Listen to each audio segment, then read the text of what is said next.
Hello, everybody. This is Nick Newman with RPG Mastery, and I've been hearing a lot or seeing a lot online about the Matt Mercer effect, and I am quite the fan of Matt Mercer personally. I think if there's anyone who deserves an effect named after them, it would probably be him. But everybody out there who's trying to attain that level of skill has to understand that that skill is a product of experience and deep thought. Matt Mercer, first of all, it's clear that he's an individual who really, really enjoys D&D and role playing, and he's been doing it before, even before he was doing it on camera. And I think I've heard some stuff. I've listened to some interviews with that he's participated in, explaining about how, like, in the past he's DM'd for friends, and when he first started getting in the hobby, he did it with anyone he could, and so on and so forth. And that's a similar story that a lot of people actually follow. But so in this video, I wanted to give out some tips, some low hanging fruit for any of those people that wanted to be more like him. And I just see I know there's a lot of ego that's attached to a lot of the D&D YouTubers who say, like, oh, just ignore the Matt Mercer effect. And it's like, no, actually, don't demean yourself.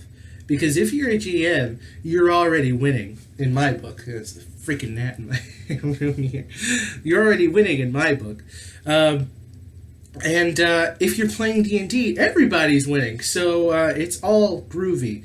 Now, if you've got players in your group who are telling you that you should be more like this DM or that DM, then you probably shouldn't play with them, because what they're desiring, what they're expecting out of you is not realistic. People have different things or different responsibilities to uphold in their life, and not everyone has the time or even gets paid to play D&D. So anytime you have a decent GM, you should just, if you're not dealing with a player who's respectful that you're even trying, then don't play with them. And I know that's easier said than done, but I promise you, if you find the people in your life that you naturally gravitate towards, and you want to DM or storytell or play D&D, try to get them to play with you, or at least stop accepting anyone who will play with you, because that's a road, or that is a what am I trying to say? That'll take you down a path of a lot of negativity for everyone, because I have this theory, and it's crazy, but I have this theory that if you can't get along outside of a game, then you shouldn't be at a table in a game, okay? Because everyone's going to have different expectations. And if somebody is expecting things from you in comparison to someone else and pointing out your failures, then you probably shouldn't be playing with them.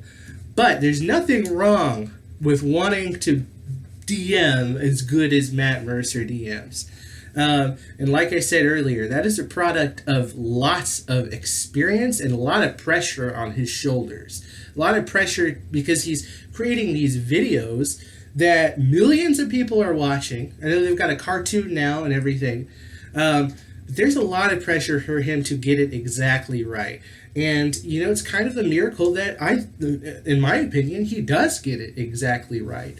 And it's really a win anytime somebody watches Critical Role or any of the other shows about role playing and they get inspired or feel like they want to do that.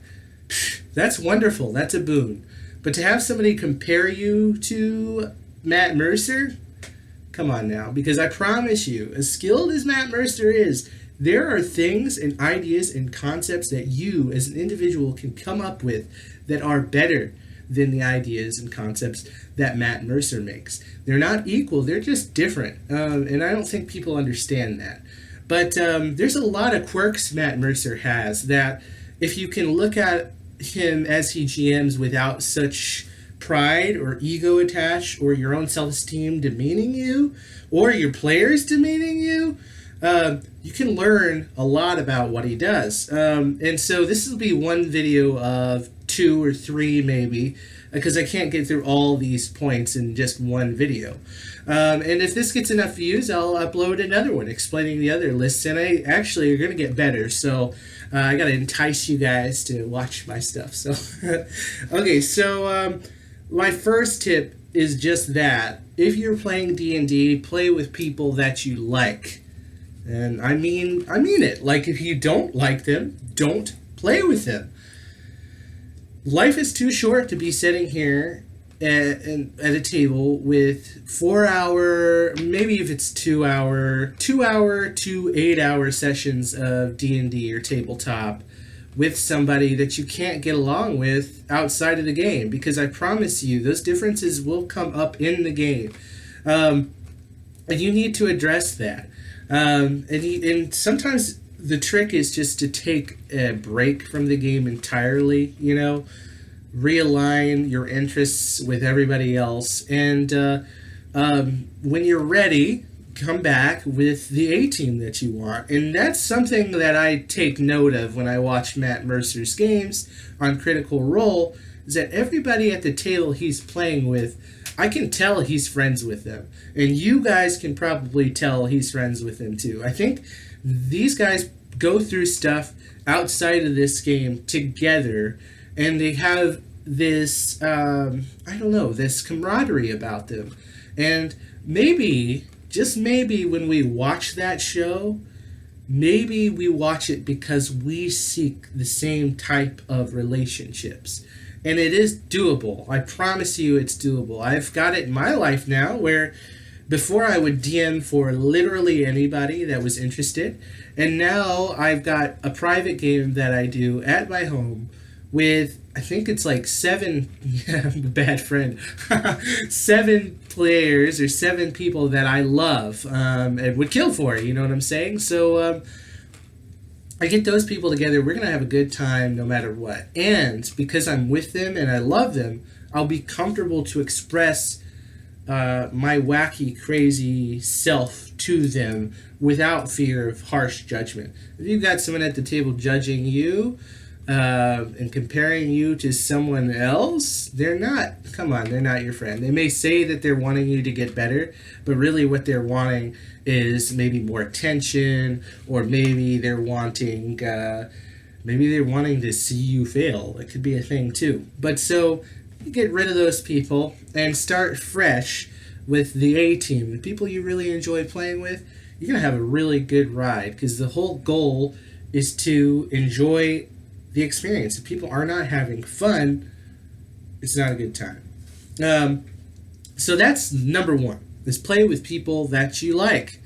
The second tip in this video is I noticed that when Matt Mercer starts a session, or the characters get to a new location, he has a pre-set up kind of like a script, and he reads that off, because if you've DM'd enough, you know that it's kind of hard to just pull stuff out of your, well, I'm not going to use the word, I'm trying to stay friendly here on YouTube, out of your nethers. You just kind of pull this out of nowhere. But Matt, I noticed the words he says and the things he says seems quite scripted, and he always plays with a GM screen. Now, maybe before he was on camera, he might have just winged introductions to scenarios, pulled them ad lib. But I think now that there's a lot of pressure on him to entertain millions of people, I'm happy that he would resort to using a script, because I know you've only got so much room in your attention span. And when you're a game master or a storyteller, you're juggling lots of people, hoping that they somehow keep coherency within your realm of imagination amongst all of them. And it can be hard to come up with new ideas really rapidly on the spot.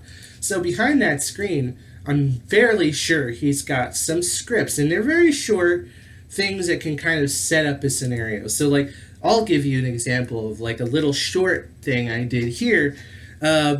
in a vampire campaign I'm running. And so in this campaign, my players will eventually go to a throne room. And this throne room will be ran by the Assamites, or dark vampires that eat vampires. Okay, so all my players are vampires. So here's a good example here, and I wrote this just like a minute ago. But what's good about it is it gives me confidence. And if I have a situation where I'm doubting myself or worried at the table, I can resort to this if I get broken up. Or if I feel confident, I can totally just wing it. But like, here's an example. So my players are entering the throne room of the Banu Hakim. So I wrote this little segment here. You find yourself in the dark throne room of the Banu Hakim. The air is stale and stinks of iron and old blood.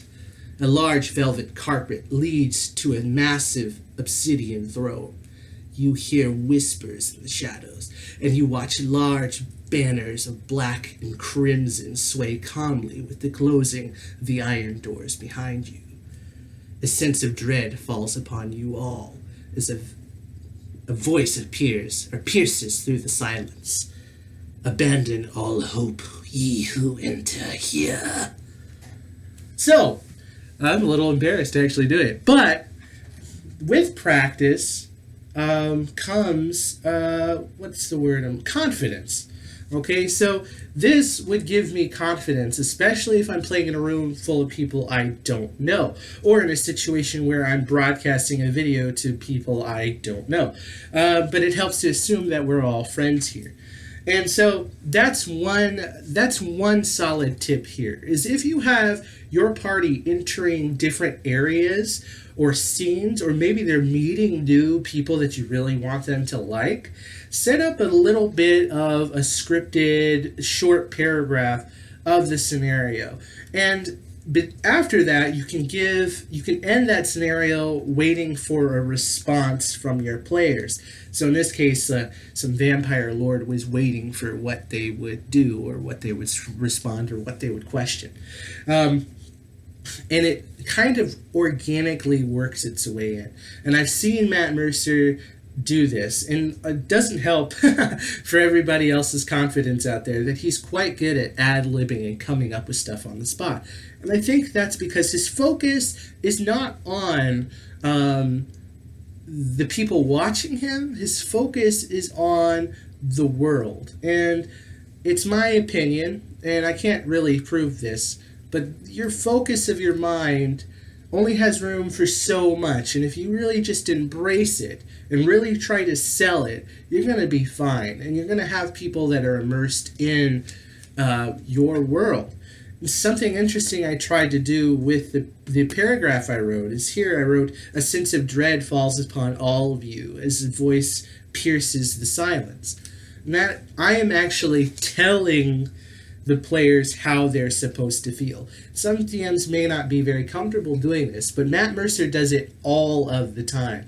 He will sometimes people don't know what to feel. And just like if you were reading a novel, the writer is supposed to instill a sort of feeling or a vibe to the reader, to put the reader into the character's shoes. And sometimes people are so stuck on one way that their character is supposed to act or behave that they forget that they're living beings in that world with feelings. So then I told them, whether or not they're brave or not, there is a sense of dread and foreboding in this room. And then I'm setting up their mind to try to pick out the mysteries that are coming up and to be worried, which is what I want. And so, yeah, that would be the second tip, is to write very short little pieces to set the mood or the environment for your players. And it also will set your mind up in the right place to be when you're game mastering. Third tip, which I already gave prematurely there, is use a game screen. If you have confidence issues or you have a lot of information you have to juggle, there's no shame in using a game screen. The shame people typically get out of it can be completely resolved if you just roll outside of the screen on the table. But when I use a game screen, I'm using it because behind that screen, I've got information for the storyline, names of NPCs, names of possible NPCs, and tables that I can roll off of to make the game experience organic. Because Dungeons and Dragons, tabletop role playing, Vampire the Masquerade, whatever system, the storytelling system you have or you're playing, demands that randomness is created, and that is that in what's the word? It creates a sense of novelty, a novel experience, and you want it because it can be really rewarding as a GM or a storyteller to have random stuff happen to your story, even though it's in your control. So it's almost like a span of controlled randomness, which is beautiful. And that's why every game of D&D should be fun for a game master as well as the players. And so my final tip is to sell it. I mean, if you're going to tell a story, sell it. I mean, really get into it. If you are enjoying it, you have to have some kind of sense that everyone else around you is going to enjoy it, because that's the point of the game. And if they are your close, friends, they should enjoy similar things that you enjoy. And if they don't, then there's no harm in just not GMing for those people. But the people that you do, you have to have confidence in what you're doing and knowing that you are providing this situation. There should be no shame of you being embarrassed, because what you're doing, you're providing a service. And I know desperately inside you really want that service to be really good. But at the same time, if you're playing with friends, they want you to be comfortable. And so when you do this, sell it. And a lot of people don't recommend, either say you don't have to use character voices and stuff. But I say you should. You should go all in, because you, as the game master, set the comfort level for every player at the table. If you are embarrassed to do your voices, then why should your players feel the need to make up voices and stuff like that? Why should they feel more comfortable? You're trying to create a space of acceptance, okay? And the chaos lies in the dice, okay? Fear and chaos and novelty lie in the dice. It doesn't have to lie in your interpersonal or your personal relationships there. So that's it. That's it for this video. This video is already 17 minutes long, but I've been getting a lot of comments from people telling me that I should make more. And I thank you, because I love D&D, and I'm really tired of watching videos of people who are scripted and really self-conscious when they give their information out. And I just wanted to be more real with people when I made these videos. So next episode, I'll go more into the Matt Mercer effect, hopefully to help people out there that want to be better, or maybe they don't understand why they're not enjoying a game so much. Well, I'm telling you the fundamentals here. Most of it has to do with the group, not just the GM. So that is it for this video. Please comment, like, and subscribe. This is Nick Newman with RPG Mastery. And remember to stay calm and roll 20.